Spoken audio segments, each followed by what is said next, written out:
안녕하세요. 영어 마음입니다. 지난 3개의 영상에서는 원어민 같은 문장 만들기를 배웠는데요. 오늘은 원어민들이 하나의 문장을 넘어 문장과 문장이 이어진 글쓰기 또는 말하기를 어떻게 하는지 배워볼 거예요.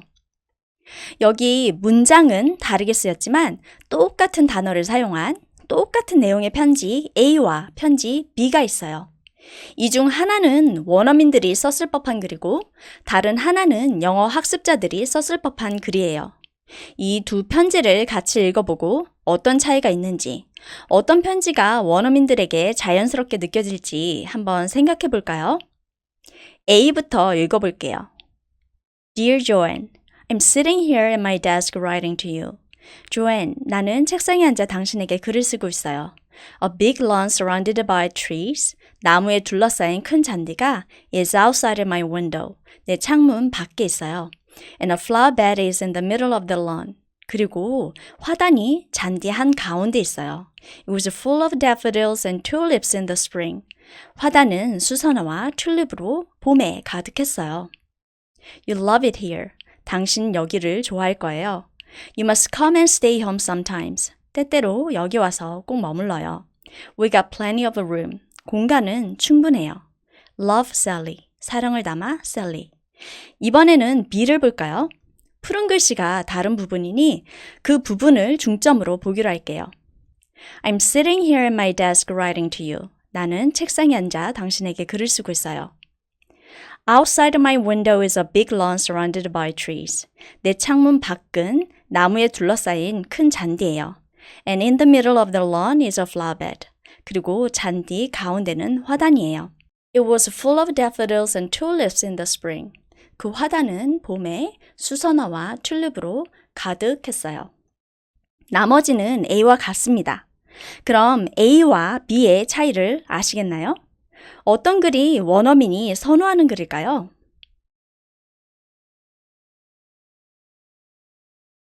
자, 그럼 이번엔 마음속에 그림을 그리면서 A와 B를 다시 비교해 볼게요. I'm sitting here at my desk writing to you. 책상 앞에 앉아 글을 쓰는 그림을 그려보세요. A big lawn surrounded by trees. 이제는 나무에 둘러싸인 잔디가 상상되실 거예요. Is outside my window. 이제 다시 창문의 이미지가 떠오르고요. And a flower bed. 이번에는 화단이 떠오르겠고 is in the middle of the lawn. 다시 잔디 중간의 이미지가 떠올라요. It was full of daffodils and tulips in the spring. 그리고 다시 꽃이 피어있는 화단이 떠오릅니다. 그럼 이번에는 편지 B를 읽어볼게요. I'm sitting here at my desk writing to you. 책상에 앉아 글을 쓰는 이미지에서 시작합니다. Outside my window is 그 창 밖에는 a big lawn surrounded by trees. 나무로 둘러싸인 잔디가 있네요. In the middle of the lawn, 그 잔디 중간으로 시선을 옮기고 is a flower bed. 거기에는 화단이 있어요. It was full of daffodils and tulips. 그 화단에는 꽃이 가득 피었네요. 읽으면서 어떠셨어요? 마음속 이미지가 자연스럽게 연결되는 글이 어떤 글이었나요? 아마 B라고 생각하실 거예요. 그리고 원어민들이 쓰는 글도 A가 아닌 B입니다. 그래서 오늘은 이렇게 B처럼 글을 쓰는 방법을 알려드릴 거예요. 우리가 한국어 문장을 쓸 때와 비교해 영어 문장을 쓸 때는 어떤 걸 문장 첫 부분에 쓰고 어떤 걸 문장 마지막에 쓰는지가 굉장히 중요해요. 영어 문장은 읽는 사람이 이미 알고 익숙한 정보를 문장 앞에 두고 읽는 사람이 몰랐거나 아직 언급되지 않은 새로운 정보는 문장 끝으로 가게 합니다. 그럼 이런 방식의 문장 사용은 문장과 문장이 연결된 글에서는 어떤 식으로 적용이 될까요? 첫 문장 앞부분에 오는 A라는 정보는 듣는 사람에게 익숙한 정보예요. 그리고 문장 끝부분에 오는 정보 B는 듣는 사람한테 비교적 새로운 정보예요. 그리고 두 번째 문장 첫머리에 다시 B가 오거나 아니면 B와 관계된 정보가 와서 첫 번째 문장과 연관성이 있게 되는 거죠. 그리고 문장 끝에는 또 C라는 새로운 정보가 올 수도 있고요. 이게 바로 cohesive writing. 그러니까 응집력 있는 글쓰기의 기본이 되고 이런 글이 영어권에서 정말 중요하게 생각하는 reader friendly, 독자에게 친절한 글이 되는 거예요. 읽는 사람 입장에서 모르는 이야기부터 시작하기보다 아는 이야기부터 시작해야 뒤에 나오는 새로운 부분을 이해하기 쉬우니까요. 그럼 실제 문장에서 어떻게 이런 법칙이 적용되는지 한번 볼까요? 여기 두 문장은 우리에게 굉장히 익숙한 문장의 형태예요. 주어, 동사, 부사구 이렇게 쓰인 문장들이요. They have a big shelf in the kitchen. 그들에게는 큰 선반이 있다. 부엌에. A whole bunch of pots are on the shelf. 화분이 잔뜩 있다. 그 선반 위에. 그렇지만 이 두 문장의 연결은 원어민들에게 자연스럽게 느껴지지 않아요. 첫 번째 문장이 부엌에 있는 큰 선반에 대해 이야기하는데 두 번째 문장이 갑자기 많은 화분에 대해서 이야기를 시작하니까요. 그리고 문장 끝에 그 화분들이 아까 말한 그 선반에 있다면서 마무리해요. 그럼 이 문장들을 좀 더 자연스럽게 연결해 볼까요? They have a big shelf in the kitchen. 이 첫 문장과 두 번째 문장의 연결고리는 바로 이 선반이기 때문에 선반 이야기를 앞으로 꺼낼 거예요. On the shelf are a whole bunch of pots. 우리가 보통 쓰는 문장과는 좀 다르죠. 일반적 주어가 아니라 부사구가 앞으로 나오니까요. 이런 걸 우리는 학교에서 도치라고 배웠어요. 그리고 이 도치는 꼭 무언가를 강조할 때만 쓰는 게 아니라 이렇게 문장과 문장의 자연스러운 연결을 위해서도 쓰는 거랍니다. 다른 예문들도 좀 볼까요? I walked into the kitchen. 나는 부엌으로 걸어갔다. A large book was on the counter. 큰 책이 카운터에 놓여 있었다. 첫 문장에서 마음속 그림은 부엌에서 마무리가 됐어요. 그런데 두 번째 문장이 갑자기 a large book, 큰 책으로 시작되니 첫 문장과 연결성이 없어 보여요.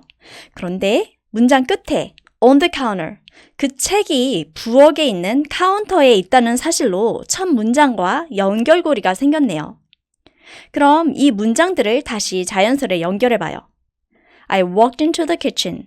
그리고 kitchen과 연결고리인 on the counter를 문 뒤에 오게 해서 on the counter was a large book이 됩니다. 이번에도 도치 문장이 되었어요. 그런데 문장의 연결이 꼭 도치로만 될 필요는 없어요. 다음 문장들을 볼까요? We'll serve a pasta salad and a traditional bowl of toasted greens. 우리는 파스타 샐러드와 전통적인 야채 샐러드를 내놓을 거예요. Paul will make the pasta salad and Mary will bring the greens. 폴은 파스타 샐러드를 만들 거고 메리는 야채를 가지고 올 거예요. 이 두 문장의 연결고리는 파스타 샐러드와 greens예요. 두 문장의 연결고리들이 이 문장에서 보면 모두 목적어라서 문장 뒤쪽에 있어요. 그럼 두 문장의 연결이 더 자연스럽도록 두 번째 문장을 좀 바꿔볼까요? We'll serve a pasta salad and a traditional bowl of toasted greens. 앞 문장과 매끄러운 연결을 위해서 이 목적어들이 문장 앞으로 오고 The pasta salad will be made by Paul and the greens will be brought by Mary. 이렇게 수동태로 쓰였어요. 그러니까 수동태도 아무렇게나 기분에 따라 쓰는 게 아니라 글의 맥락 안에서 문장과 문장의 매끄러운 연결을 위해 전략적으로 씁니다. 그럼 이런 방식의 글쓰기가 실제 소설에서 어떻게 사용됐는지 요나스의 창문을 넘어 도망친 백세 노인의 일부분을 같이 읽어보면서 오늘 강의를 마무리할까 합니다. The station waiting room was almost empty when Ellen shuffled in. 그 역의 대기실은 거의 비어 있었다. 알렌이 들어왔을 때. On the right, 그 오른편은 were two ticket windows. 매표소 창이 두 개 있었고 one closed. 하나는 닫혀 있었다. Behind the other. 다른 창 뒤에는 sat a little man. 작은 남자가 앉아 있었다. With small round glasses. 작고 둥근 안경을 쓰고 thin hair combed to one side. 얇은 머리카락을 한쪽으로 빗어 넘기고 and a uniform waistcoat. 그리고 유니폼 조끼를 입은 채. 이제 그림이 자연스럽게 그려지는 글은 어떻게 써야 하는지, 언제, 왜 도치나 수동태 문장이 사용되는지 이해가 좀 되셨나요? 듣는 사람이나 읽는 사람이 내 말이나 글을 그들의 마음에서 쉽게 그릴 수 있고 이해할 수 있도록 그들이 이미 알고 있는 익숙한 정보는 문장 앞부분에, 새로운 정보는 문장 뒷부분에 위치시킨다는 걸 기억하면서 우리는 다음에 또 만나요.